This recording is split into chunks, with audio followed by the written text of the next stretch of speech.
Hi,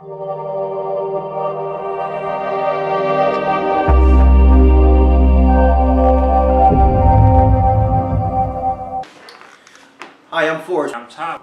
Today we're going to talk about fibroid tumors. But before I go into that, you know, you women out there are you're just not the half the women you were like a couple of decades ago. He said you ain't half the woman you was a couple decades ago. You're not the same women, because you know, back in the day they would have like, you know, 5, 6 babies, and you know. How many having that? One if you're lucky.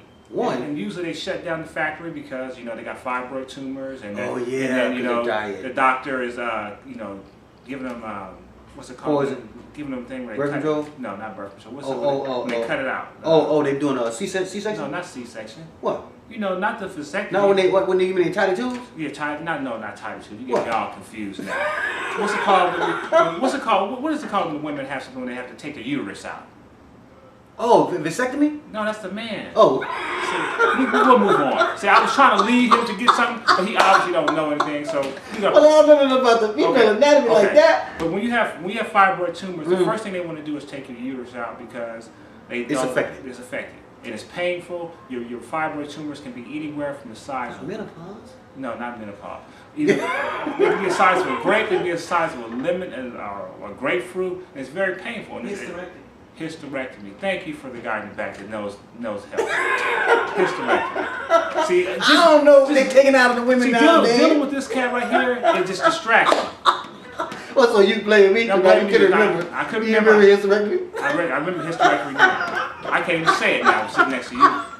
So I need to give me some go-to-cold and work my memory. So we don't want you women out there to have hysterectomies, because it's an unnecessary procedure. Because we have a formula called our fibroid formula, which will actually shrink the fibroid tumors over time. And you know, this cat right here thinks it's funny, but I know women who have fibroid tumors, and it's very painful. It's very painful, and it's predicated on diet. That's my fault. Well, I didn't tell you to go eat some pork chop and smoke neck bones. Well, and liver's worse. Aren't you the milkman delivering milk? No, I'm not the milkman. Okay. Well, see, most women who have fibroid tumors, the problem is a dairy consumption.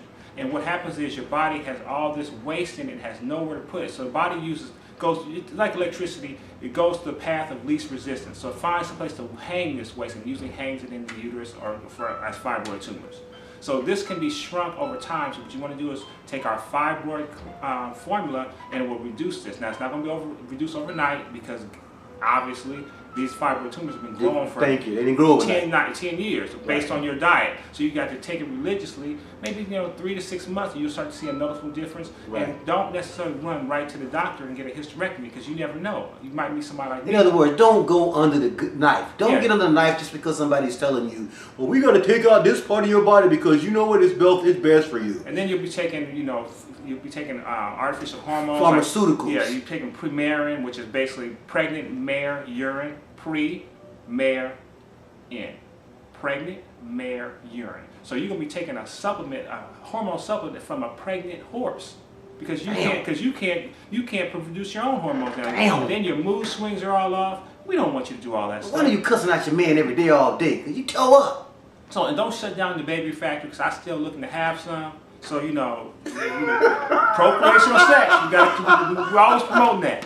So, no, recreational sex. See, recreational sex leads to all kinds of problems. No, it don't.